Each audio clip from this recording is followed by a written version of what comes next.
ಮಧ್ಯಪ್ರದೇಶದ ಪೂರ್ವ ಗೋದಾವರಿ ಜಿಲ್ಲೆಯ ಗೌರಿಪಟ್ನಂನಲ್ಲಿ ಔಷಧಿ ತಯಾರಿಕಾ ಘಟಕದಲ್ಲಿ ಸ್ಫೋಟ ಸಂಭವಿಸಿದ್ದು, ನೀರು ಮತ್ತು ರಾಸಾಯನಿಕಗಳನ್ನು ಮರುಬಳಕೆ ಮಾಡುವ ಪೈಪ್ಲೈನ್ನಲ್ಲಿ ತಾಂತ್ರಿಕ ಸಮಸ್ಯೆ ಕಂಡುಬಂದಿದ್ದು, ಹೆಚ್ಚಿನ ತಾಪಮಾನದಿಂದಾಗಿ ಉಂಟಾದ ಒತ್ತಡದಿಂದ ಪೈಪ್ಲೈನ್ ಸ್ಫೋಟಗೊಂಡಿದ್ದು, ಉಪವ್ಯವಸ್ಥಾಪಕರು, ಶಿಫ್ಟ್ ಇನ್ಚಾರ್ಜ್ ಮತ್ತು ರಾಸಾಯನಿಕ ಶಾಸ್ತ್ರಜ್ಞರು ಕೆಲಸದಲ್ಲಿದ್ದರು ಎಂದು ತಿಳಿದುಬಂದಿದೆ. ಘಟಕದಲ್ಲಿನ ನಿರ್ವಹಣಾ ಕೊರತೆಯೇ ಸ್ಫೋಟಕ್ಕೆ ಕಾರಣ ಎಂದು ಪ್ರಾಥಮಿಕ ತನಿಖೆಯಲ್ಲಿ ದೃಢಪಟ್ಟಿದ್ದು, ಸ್ಫೋಟದಲ್ಲಿ 3 ಸಾವನ್ನಪ್ಪಿದ್ದು, ಜಿಲ್ಲಾಧಿಕಾರಿ ಕೆ. ಮಾಧವೀಲತಾ ಅವರು ಮೃತರ ಕುಟುಂಬಕ್ಕೆ ತಲಾ 20 ಲಕ್ಷ ರೂಪಾಯಿ ಪರಿಹಾರ ಘೋಷಿಸಿದ್ದಾರೆ.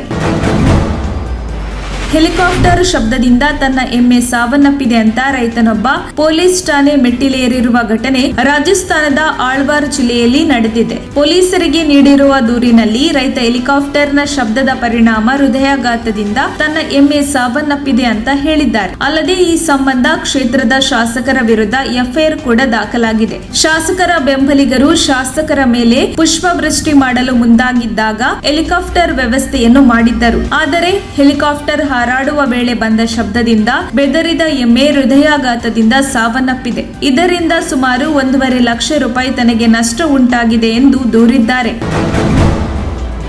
ಉಡುಪಿ ಜಿಲ್ಲೆಯ ಶಂಕರನಾರಾಯಣದಲ್ಲಿರುವ ಮದರ್ ತೆರೇಸಾ ಮೆಮೋರಿಯಲ್ ಶಾಲೆಯಲ್ಲಿ ನಡೆದ ಕ್ರೀಡಾಕೂಟದಲ್ಲಿ ಆಜಾನ್ಗೆ ಡ್ಯಾನ್ಸ್ ಮಾಡಿಸಲಾಗಿದೆ ಎಂಬ ಆರೋಪ ಕೇಳಿ ಬಂದಿದ್ದು, ಸೋಷಿಯಲ್ ಮೀಡಿಯಾದಲ್ಲಿ ಸುದ್ದಿ ಹರಿದಾಡುತ್ತಿದೆ. ಕ್ರೀಡಾಂಗಣದಲ್ಲಿ ವಿದ್ಯಾರ್ಥಿಗಳು ನಿಂತಿದ್ದರು. ಕ್ರೀಡಾಕೂಟದ ಸಭಾಂಗಣದ ಮುಂಭಾಗ ಕೆಲವು ವಿದ್ಯಾರ್ಥಿಗಳು ಡ್ಯಾನ್ಸ್ ಮಾಡುತ್ತಿದ್ದಾಗ ಸುಮಾರು 30 ಸೆಕೆಂಡುಗಳ ಕಾಲ ಆಜಾನ್ ಪ್ಲೇ ಆಗಿದೆ. ಈ ವೇಳೆ ಹಿಂದೂ ವಿದ್ಯಾರ್ಥಿಗಳಿಂದ ಆಜಾನ್ಗೆ ನೃತ್ಯ ಮಾಡಿಸಿದ್ದಾರೆ ಎಂದು ಖಂಡನೆ ವ್ಯಕ್ತವಾಗಿದೆ. ಇದು ಹಿಂದೂ ವಿರೋಧಿ ನೀತಿಯ ನಡವಳಿಕೆಯಾಗಿದೆ ಎಂದು ಹಿಂದೂ ಜಾಗರಣ ವೇದಿಕೆಯಿಂದ ಶಂಕರನಾರಾಯಣದಲ್ಲಿ ಪ್ರತಿಭಟನೆ ನಡೆಸಿದೆ.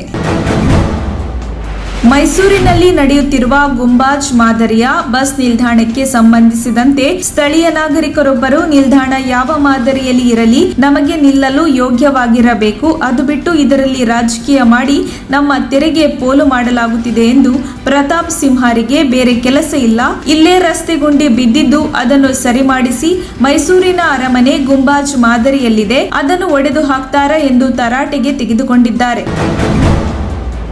ಗುಜರಾತ್ ಅಭ್ಯರ್ಥಿಗಳ ಪಟ್ಟಿ ಬಿಡುಗಡೆ ಆಗುತ್ತಿದ್ದಂತೆಯೇ ಬಿಜೆಪಿಯಲ್ಲಿ ಅಸಮಾಧಾನ ಹೆಚ್ಚಾಗಿದೆ. ಒಟ್ಟು 182 ಅಭ್ಯರ್ಥಿಗಳನ್ನು ಬಿಜೆಪಿ ಕಣಕ್ಕೆ ಇಳಿಸಿದೆ. ಆದರೆ ಕನಿಷ್ಠ 40 ಕ್ಷೇತ್ರಗಳಲ್ಲಿ ಆಕ್ರೋಶ ಹೆಚ್ಚಾಗಿದೆ. ಇನ್ನು ಹಾಲಿ ಸಚಿವರ ಪೈಕಿ 5 ಈ ಬಾರಿ ಟಿಕೆಟ್ ಮಿಸ್ ಆಗಿದ್ದು, ಇನ್ನಷ್ಟು ಗೊಂದಲಕ್ಕೆ ಈಡಾಗಿದೆ. ಈ ಅಸಮಾಧಾನ ಶಮನಕ್ಕೆ ಅಮಿತ್ ಶಾ ಎಂಟ್ರಿ ಆಗಿದ್ದು, ಬಿಜೆಪಿ ಕಚೇರಿಯಲ್ಲಿ ನಾಯಕರು ಸಭೆ ನಡೆಸಿದ್ದಾರೆ. ಸಿಎಂ ಭೂಪೇಂದ್ರ ಪಾಟೀಲ್, ಕೇಂದ್ರ ಸಚಿವ ಮನ್ಸುಖ್ ಮಾಂಡವೀಯ ಸೇರಿ ಹಲವರ ಜೊತೆ ಚರ್ಚೆ ನಡೆಸಿದ್ದಾರೆ. ಅಸಮಾಧಾನಿತ 16 ಬಂಡಾಯಗಾರರನ್ನ ಫೋನ್ ಮೂಲಕ ಸಂಪರ್ಕಿಸಲು ಪ್ರಯತ್ನಿಸಲಾಗಿದೆ ಮತ್ತು ಹಲವರ ಮನೆಗೆ ಅಮಿತ್ ಶಾ ತೆರಳಿ ಮನವೊಲಿಸಲು ಯತ್ನಿಸಿದ್ದಾರೆ.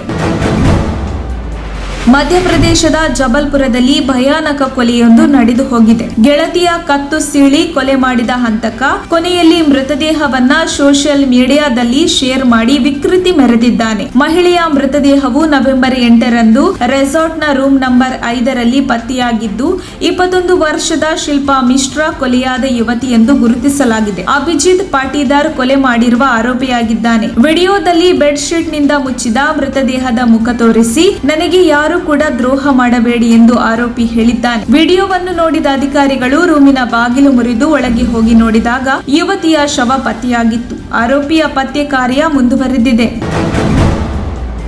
ಪ್ರಕಾಶ್ ರೈ ತಮ್ಮ ವೃತ್ತಿ ಬದುಕಿನ ಬಗ್ಗೆ ಮಾತನಾಡಿದ್ದಾರೆ. ತಮ್ಮ ಸಿದ್ಧಾಂತ ಮತ್ತು ನಿಲುವುಗಳ ಕಾರಣದಿಂದಾಗಿ ತಮ್ಮೊಂದಿಗೆ ನಟಿಸಲು ಅನೇಕರು ಹಿಂಜರಿಯುತ್ತಿದ್ದಾರೆ ಎಂದು ಸಂದರ್ಶನವೊಂದರಲ್ಲಿ ಹೇಳಿಕೊಂಡಿದ್ದಾರೆ. ಅಷ್ಟೇ ಅಲ್ಲ, ಸಿನಿಮಾ ರಂಗದಿಂದ ತಮ್ಮನ್ನು ದೂರ ಇಡುವ ಹುನ್ನಾರವೂ ನಡೆದಿದೆ ಎಂದು ಬಹಿರಂಗವಾಗಿ ಅವರು ಮಾತನಾಡಿದ್ದಾರೆ. ಈ ಹಿಂದೆ ಪ್ರಧಾನಿಗೆ ಜಸ್ಟ್ ಆಸ್ಕಿಂಗ್ ಹೆಸರಲ್ಲಿ ಪ್ರಶ್ನೆ ಕೇಳಿದರು ಎನ್ನುವ ಕಾರಣಕ್ಕಾಗಿ ಕೆಲ ಜಾಹೀರಾತುಗಳಿಂದ ಅವರನ್ನು ಕೈಬಿಟ್ಟರು ಎಂದು ಹೇಳಲಾಗಿತ್ತು. ಬಿಹಾರದ ಮುಜಾಫರ್ಪುರ ಪಟ್ಟಣದಲ್ಲಿ ಗರ್ಭಾಶಯದ ಸೋಂಕಿಗೆ ಚಿಕಿತ್ಸೆ ಪಡೆಯಲು ಹೋಗಿದ್ದ 38 ವರ್ಷದ ಸುನೀತಾ ದೇವಿ ಎಂಬ ಮಹಿಳೆಯು, ನನ್ನ ಕಿಡ್ನಿ ಕದ್ದಿದ್ದ ವೈದ್ಯನ ಕಿಡ್ನಿಯನ್ನು ನನಗೆ ನೀಡಬೇಕು ಎಂದು ಒತ್ತಾಯಿಸಿದ್ದಾರೆ. ಮಹಿಳೆ ಗರ್ಭಾಶಯದ ಸೋಂಕಿನ ಹಿನ್ನೆಲೆಯಲ್ಲಿ ವೈದ್ಯ ಆರ್.ಕೆ. ಸಿಂಗ್ ಎಂಬಾತನಿಂದ ಚಿಕಿತ್ಸೆ ಪಡೆದಿದ್ದರು. ಶಸ್ತ್ರಚಿಕಿತ್ಸೆಯ ನೆಪದಲ್ಲಿ ಆರ್.ಕೆ. ಸಿಂಗ್ ಕಿಡ್ನಿ ಕಳವು ಮಾಡಿದ್ದ. ಇದರ ಪರಿಣಾಮವಾಗಿ ಇದೀಗ ಸುನೀತಾ ದೇವಿ ಅವರು ಶಾಶ್ವತ ಡಯಾಲಿಸಿಸ್ಗೆ ಒಳಗಾಗುವಂತಾಗಿದೆ. ಕೃತ್ಯದ ಬಳಿಕ ಆರೋಪಿ ವೈದ್ಯ ಪರಾರಿಯಾಗಿದ್ದು, ಬಿಹಾರ ಪೊಲೀಸರಿಗೆ ಆರೋಪಿಯನ್ನು ಬಂಧಿಸಲು ಇನ್ನೂ ಸಾಧ್ಯವಾಗಿಲ್ಲ. ಈ ನಡುವೆ ಸುನೀತಾ ದೇವಿ ಅವರು ಸರ್ಕಾರಕ್ಕೆ ಮನವಿ ಮಾಡುತ್ತೇನೆ, ವೈದ್ಯನನ್ನು ಬಂಧಿಸಿ ಆತನ ಕಿಡ್ನಿಯನ್ನು ತನಗೆ ಜೋಡಿಸುವಂತೆ ಆಗ್ರಹಿಸಿದ್ದಾರೆ. ಇಂದಿನಿಂದ 3 ದಿನಗಳ ಕಾಲ ನಡೆಯಲಿರುವ ಬೆಂಗಳೂರು ಟೆಕ್ ಸಮಿಟ್ಗೆ ಪ್ರಧಾನಿ ನರೇಂದ್ರ ಮೋದಿ ವಿಡಿಯೋ ಕಾನ್ಫರೆನ್ಸ್ ಮೂಲಕ ವಿದ್ಯುಕ್ತ ಚಾಲನೆ ನೀಡಿದರು. ಬೆಂಗಳೂರಿನ ಅರಮನೆ ಆವರಣದಲ್ಲಿ ಟೆಕ್ ಸಮಿಟ್ ನಡೆಯುತ್ತಿದೆ. ಕಾರ್ಯಕ್ರಮಕ್ಕೆ ಚಾಲನೆ ನೀಡಿ ಶುಭ ಹಾರೈಸಿದ ಪ್ರಧಾನಿ ಮೋದಿ, ನಮ್ಮ ಕನ್ನಡ ನಾಡಿಗೆ ಸ್ವಾಗತ, ನಮ್ಮ ಬೆಂಗಳೂರಿಗೆ ಸ್ವಾಗತ ಎಂದು ಕನ್ನಡದಲ್ಲಿಯೇ ಮಾತನಾಡಿದರು. ಆವಿಷ್ಕಾರದ ವಿಚಾರದಲ್ಲಿ ಬೆಂಗಳೂರು ನಂಬರ್ 1. ಭಾರತದಲ್ಲಿ ಇನ್ನೋವೇಟಿವ್ ಯುವ ಸಮೂಹ ಇದೆ. ನಮ್ಮ ದೇಶದ ಯುವ ಸಮೂಹದ ಶಕ್ತಿ ಇಡೀ ವಿಶ್ವಕ್ಕೆ ಪರಿಚಿತ ಎಂದರು. ಕಳಪೆ ಗುಣಮಟ್ಟದ ಹಿನ್ನೆಲೆಯಲ್ಲಿ ಜಾನ್ಸನ್ ಬೇಬಿ ಪೌಡರ್ನ ಉತ್ಪಾದನಾ ಲೈಸೆನ್ಸ್ ಅನ್ನು ಮಹಾರಾಷ್ಟ್ರ FDA ರದ್ದುಗೊಳಿಸಿತ್ತು. ಇದೀಗ ಮಹಾರಾಷ್ಟ್ರ ಸರ್ಕಾರದ ಆದೇಶದಂತೆ Johnson and Johnson baby powder ಮಾದರಿಗಳನ್ನು ಹೊಸದಾಗಿ ಪರೀಕ್ಷಿಸಲು ಬಾಂಬೆ ಹೈಕೋರ್ಟ್ ಇಂದು ಆದೇಶಿಸಿದೆ. ಹಾಗೆ ಉತ್ಪನ್ನವನ್ನ ತಯಾರಿಸಬಹುದು, ಆದರೆ ಮಾರಾಟ ಮಾಡುವಂತಿಲ್ಲ ಎಂದು ಕಂಪನಿಗೆ ಅನುಮತಿ ನೀಡಿದೆ. ಮಹಾರಾಷ್ಟ್ರ ಆಹಾರ ಮತ್ತು ಔಷಧ ಆಡಳಿತ ಜಂಟಿ ಆಯುಕ್ತರು ಮತ್ತು ಪರವಾನಗಿ ಪ್ರಾಧಿಕಾರವು ಈ ಆದೇಶವನ್ನು ಜಾರಿಗೊಳಿಸಿದೆ. ಕೋಲ್ಕತ್ತಾದ ಕೇಂದ್ರೀಯ ಔಷಧ ಪ್ರಯೋಗಾಲಯದ ವರದಿಯನ್ನು ಆಧರಿಸಿ ಸರ್ಕಾರವು ತನ್ನ ಆದೇಶಗಳನ್ನು ನೀಡಿದೆ.